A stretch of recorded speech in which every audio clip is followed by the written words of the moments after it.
Now we are going to study about platelet. Platelet का दूसरा नाम थ्रोम्बोसाइट है। हम साइंटिफिक भाषा में इसको थ्रोम्बोसाइट कहते हैं। They are very small non nucleated round, मतलब बहुत छोटे होते हैं, उसके अंदर न्यूक्लियस नहीं होता, बीच का राउंड नहीं होता, और वो राउंड और ओवेल शेप का होता है। Consist of cytoplasm enclosed within the cell membrane, मतलब कि साइटोप्लाज्म मतलब कोश रस वो बंद होता है सेल मेम्ब्रेन के अंदर। सेल मेम्ब्रेन मतलब कोश दीवार, और उसकी साइज होती है 2.5 to 3 μm। अब प्लेटलेट क्या कंटेन करता है? एडीपी। एडीपी मतलब adenosine dinucleotide phosphate. Various clotting factor, बहुत सारे क्लोटिंग फैक्टर रखता है वो, और माइक्रोट्यूब्यूल्स होता है। क्लोटिंग फैक्टर मतलब ब्लड को क्लॉट करना। अब दो रीजन उसके अंदर होते हैं, दो भाग होते हैं, एक हाइलोमियर होता है और एक होता है क्रोमाटोमियर। हाइलोमियर होता है वो आउटर लेयर में होता है, और क्रोमाटोमियर होता है वो इनर लेयर में होता है। हाइलोमियर क्या कंसिस्ट करता है, उसके अंदर क्या होता है? तो होमोजीनियस ग्रेन्युलर मटेरियल, मतलब कि एक सरखा एक जैसा ही छोटे छोटे मटेरियल। ग्रेन्युलर मतलब कि टपके टपके जैसा मटेरियल होता है, जो क्या कंटेन करता है? न्यूमेरस कंपाउंड, बहुत सारे कंपाउंड रखता है, जिसको बोलते हैं alpha granules, mitochondria, ribosome etcetera. ये सारे कोष के अंगिका है। लाइफ स्पैन उसकी कितने दिन तक की लाइफ स्पैन होती है? तो 7 to 14 डेज, 7 से 14 दिन तक होता है। अबाउट 10% सर्कुलेटिंग, जो 10% सर्कुलेटिंग प्लेटलेट है वो यूटिलाइज हो जाते हैं daily for arrest for minor haemorrhage. जो माइनर हेमरेज के कहीं कुछ लगता है या कुछ लगता है, ब्लड का बहन होता है, उसमें वो यूज़ हो जाता है। They are destroyed in spleen, और वो कहाँ जाके टूटता है? वो स्प्लीन में जाके टूटता है, या तो फिर रेटिकुलर एंडोथेलियल सेल में जाके टूटता है, लीवर स्प्लीन वाला। Chemistry of platelet. प्लेटलेट का केमिस्ट्री क्या है? तो वो कंटेन क्या करता है? प्रोटीन, और बहुत सारे अमाउंट में फॉस्फोलिपिड। फॉस्फोलिपिड मतलब फॉस्फोरिक एसिड प्लस लिपिड। वो उसकी प्रॉपर्टी क्या है? तो इजी क्लम्पिंग, के अच्छे से क्लम्प कर सकता है। Sticking to water, wet surface and rough surface, वो वाटर के ऊपर या तो फिर ड्राई सरफेस। वेट सरफेस मतलब कि गीला सरफेस, रफ सरफेस पे अच्छे से स्टिक हो सकता है। Easy disintegration and liberation of thrombokinase, अच्छे से वो अंदर एंटर हो सकता है, और लिबरेट भी हो सकता है, खुल भी सकता है, वहन भी पाम सकता है। नॉर्मल रेंज क्या है उसकी? तो 250,000 to 500,000 क्यूबिक पर mm, मतलब कि 2.5 लाख से 5 लाख क्यूबिक पर mm उसकी नॉर्मल रेंज होती है बॉडी में। उसका फंक्शन क्या है? तो उसका फंक्शन है कि वो प्रिवेंशन ऑफ ब्लड लॉस, के जहाँ से ब्लड लॉस हो रहा है वो वहाँ जाके जाएगा, गुच्छा बनाएगा, और जो गुच्छे बनने के बाद जो ब्लैक कलर का क्लॉट बनता है उसका काम है प्लेटलेट का। तो vesicular response by which vasoconstriction take place which reduce the blood flow, मतलब कि वो जो करता है, जो फंक्शन करता है, उसको नाम दिया गया है वैसोकंस्ट्रिक्शंस। उसको बोलते हैं वैसो कंस्ट्रिक्शन, के जो रिड्यूस करेगा ब्लड के फ्लो को, जो ब्लड फ्लो हो रहा है उसको वो स्टॉप करेगा। प्लेटलेट प्लग फॉर्मेशन करेगा, वो मैंने बोला कि गुच्छा बनाता है, उसको क्या बोलते हैं? Plug formation.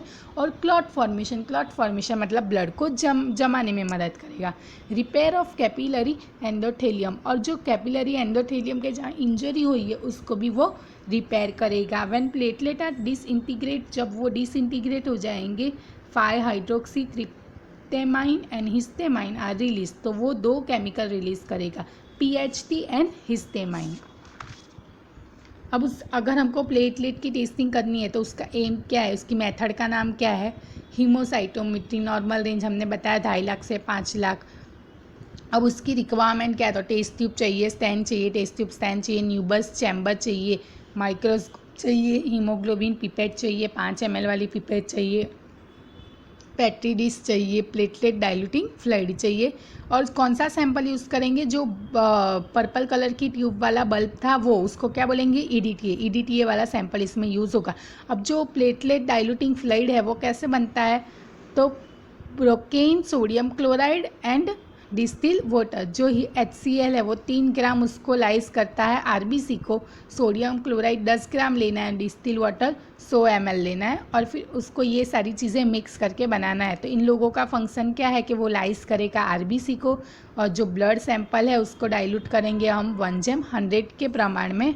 तो उसमें प्लेटलेट डाइल्यूटिंग फ्लूइड होगा प्लस अपना जो आरबीसी का सेल होगा वो होगा, उसको हम लोग चार्ज करेंगे न्यूबस चैम्बर के अंदर। तो अब प्रोसीजर क्या है कि पेशेंट को आइडेंटिफाई करना है, जो जो कलर रिक्वायरमेंट चाहिए हमको लेके बैठना है, सबको लेबल कर देना है, फिर कलेक्ट करना है ब्लड को वेन पंचर के मदद से, फिर लेबल करना है टेस्ट ट्यूब को 1.98 ml प्लेटलेट डाइल्यूटिंग फ्लूइड, मतलब कि जो हमने ऊपर 3 चीज़ को मिला के बनाया है उसको ऐड करना है 1.98 ml, और 0.02 ml हमको ब्लड ऐड करना है, वो भी हीमोग्लोबिन पिपेट से। फिर उसको हम जो एक्स्ट्रा ब्लड होगा उसको वाइप आउट करने के, फिर वो diluting fluid plus red blood cell का जो मिक्सचर है उसको हम मिक्स करके 5 मिनट रहने देंगे, और उसके बाद हम लोग काउंटिंग करेंगे, चार्ज करेंगे न्यूबल चैम्बर के अंदर, और फिर इसका हम काउंट करेंगे 15 मिनट तक अनडिस्ट्रीब्यूट रहेगा वो।